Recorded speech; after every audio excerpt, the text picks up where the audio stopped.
Are you rubbish at talking to clients on the phone? By the end of this video, you're going to be able to find your own failures in your sales and change them slightly and make a snowball effect on your income. Let's go! Kaizen.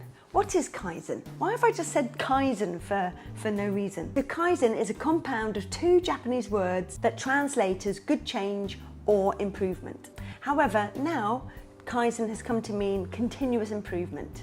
And that's what we're going to do today, friends. We're going to continuously improve. So I have a virtual assistant in the Philippines called John, aka Jolo. And Jolo picks up the phones because I don't like phones. I hate phones. Recently, we've been trying to get Jolo to get better on the phones because basically he gets more money when we do. And I get more money too. And it's going to be painful, and pain equals growth, so we have to do this. I'm looking at a couple of things today. I'm looking at seeing his energy in his voice to make it go up and down so it doesn't sort of go monotonous and then everyone switches off. I'm looking at how convincing he is in his phone calls because really, to be convincing, you need conviction. And he needs that conviction in his voice. I'm looking at how he's going to upsell anything because basically when you've got someone on the phone and they've just bought something, that's when you actually try and sell them something else, because when are you happiest? You're happiest when you've just bought something. I'll buy again. Yes, please. Another one for me, please. And I'm looking at what he's actually saying as well, because basically with words, you can't rewind them. So you need to be very careful on what you say. Now, first thing we're going to be trying out this week is something called framing. It's not going to be in these recordings because we were just chatting about it, but I'm going to ask Jolo to start saying, "Hello, my name is Jolo, I'm from Super Party Heroes and I'm your personal party planner."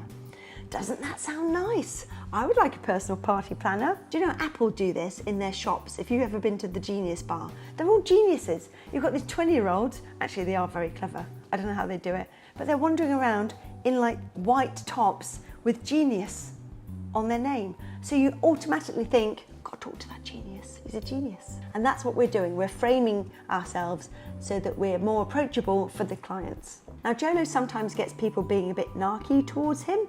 Narky, I don't know if that's an English word, but it just means a bit funny that he's from the Philippines.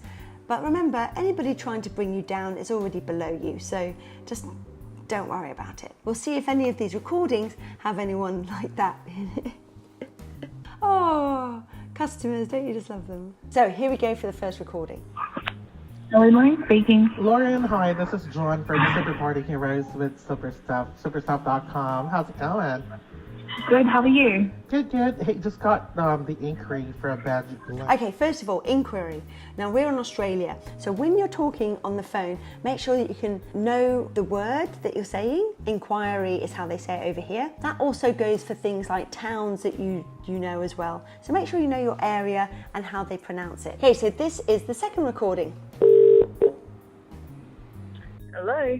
Hi, this is John from Super Party Heroes, returning a phone call. How can I help you? Hello. Yes, I just wanted to inquire about a Spider-Man party, and I just missed your call earlier, so I was calling back. Yeah. I remember Yes. that. Absolutely. When is it? It's on the 21st of September.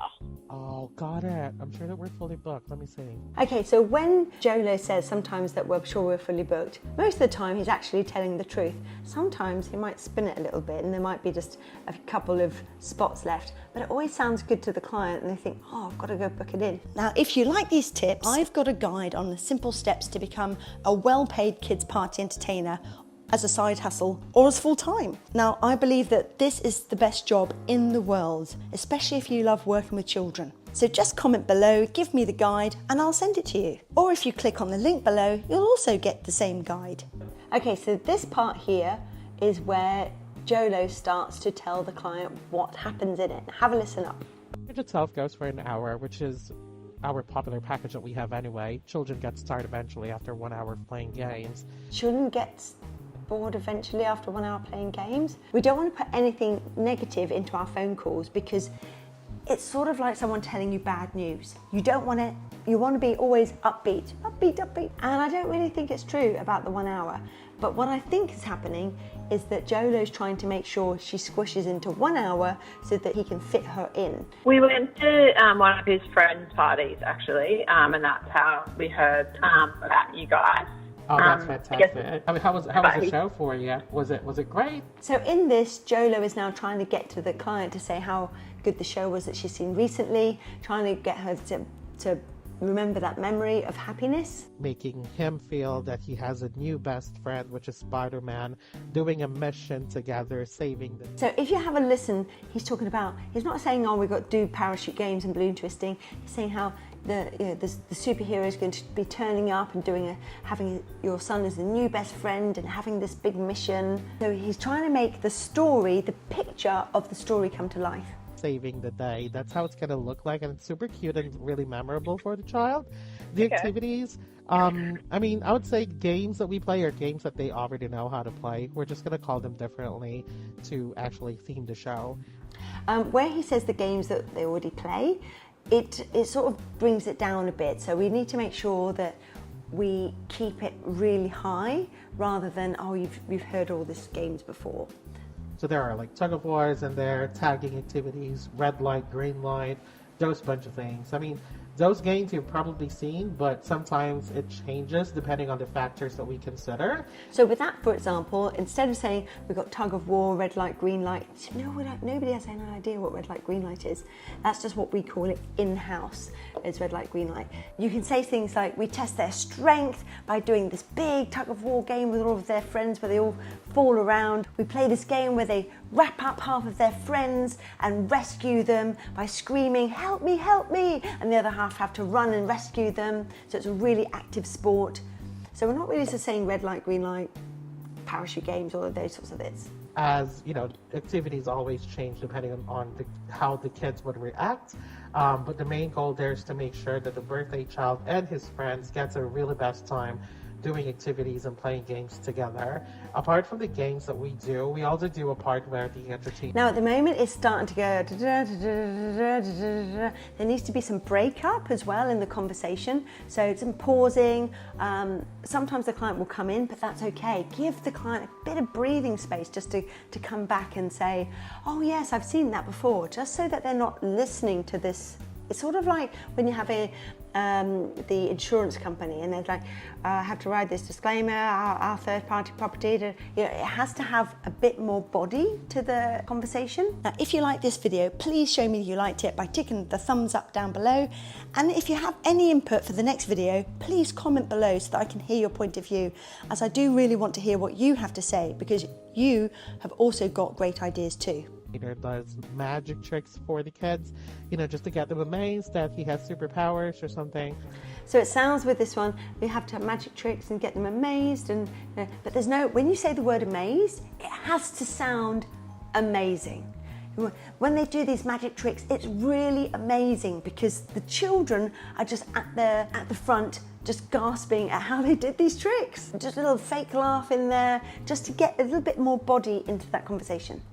And then we invite moms and dads to join their children doing an activity together, which gets really cute. Parachute games will be part of it as well. It's where the birthday child gets. So parachute games. We take this big parachute that I'm sure you've seen a parachute before, but we make really fun games with it where everyone's screaming and having a great time, and then your son goes in the middle and we all spin around as fast as we can singing happy birthday, and honestly I'm sure your son will be beaming up at them singing happy birthday. So just a little bit more emotional side rather than just saying parachute. Now what you do have to worry about is how much information you can pack in without them saying, mate, you've been on the phone to me for 15 minutes. Just keep those breaks in between, because they will just say, yes, I'll book it in, but you need to give them those breaks rather than just this big string of stuff. To be in the middle of that parachute held by his friends, spinning him around slowly really will make him feel loved and so special. And then 5 minutes before the hour ends. Jolo's certainly right. He says we'll make him loved and feel special, so he's really dragging back on the emotional side. But I do think that Jolo needs to just sort of make him, when someone says so loved and really special, just a little bit more accentuating those loves. So if it's scary, make it sound scary. If it sounds really long, make it drawn out. So take the image of the word and then make that image into the tone of your voice. And this is where we do the cake cutting part, singing happy birthday, shouting hip hip hooray in some photos before we get out of there. Now, we're going to take care of all the props. So we've got the cake cutting, which is fine. There's nothing really amazing about cake cutting, but you can always spice it up. We take over the whole of the cake cutting so that we get all the parents around, gathered around, because we've got the microphone and we can do that easily. And we all sing, you know, happy birthday to Jimmy. Also, make sure you get to know the person's name, because when you're saying this stuff, you've got to have their name as well. You can't just say birthday child, because that's separating the parent who's on the phone from the who is this birthday child. Not belong to, it doesn't belong to me. Props for you. You don't have to provide anything as far as where the entertainment will go. We'll be part of it as well. You know, it's where the birthday child gets to be in the middle of that parachute. Okay, so definitely no more birthday child. Make sure you have their name. And how do we pay? Like, do you send us like a invoice or something? Yeah, or totally. How does that work? I would suggest locking it in now. I can give you 3 days to make an official decision whether you wanted to go for it or not. So we always do 3 days to make an official decision, because basically as soon as they're locked in, the chances of them phoning up again when they're busy to another company is low. They just think, oh, I can't be bothered to save $50 to try and find a cheaper company. A booking form to fill out, an acknowledgement email saying that this is booked temporarily. In order for you to confirm it, we need at least a deposit payment paid within that 3 days to confirm your slot, and the rest of the balance can be paid at least 10 days before the show or a week before the party. So. Okay. Yeah, that's fine. Yeah, okay. Well, so Let's do that. Kind of card detail. Now I love this when Jolo says, let's do it. Yeah, it just sounds so much like they're together doing it, just like you'd have to say to somebody, you know, oh, come on then, let's go to the pub. It just sounds really exciting, so I think that's a really nice extra touch that he's put on there. Awesomeness. I'm glad that we were able to work things out. Thank you so much for doing this for Grayson. Do you have any questions? Listen to that. That's perfect. Thank you so much for doing this for Grayson. Beautiful. That's really lovely, because you're saying she's now feeling like that she's done something special for her son. Gotta put that in. You've got to keep that in. Oh, it's amazing. No, that's it. I'll just wait for your email. Absolutely. Should be there within 30 minutes. All right. Thank you so much. Have a great day, Rhiannon. Listen to that sound. That sound that's really at the end. That sound we have to go pull it all the way through the conversation, just so that they're very excited hearing you. Not to the point of like, hi, how are you? Wow, have a lovely day. You need to make it feel more authentic, and you can definitely do that all the way through with some pauses just to break it up a little bit to make it sound less one of those laughing clowns. So stay away from listing off all of the activities that they're doing, and rather focus on main 3 activities. The highlights of this are that teaching them how to be super strong, and because they don't need to know every single thing, they just need the energy of those 3 highlights. Now, if you're interested in Kaizen, which is how to improve yourself little by little every single time, just these tiny little tweaks of improvement, just so you get this massive snowball effect at the end of your year, then I'd recommend looking at this video here, which is how to analyze your small business website. See you soon, friends. Bye, bye, bye, bye.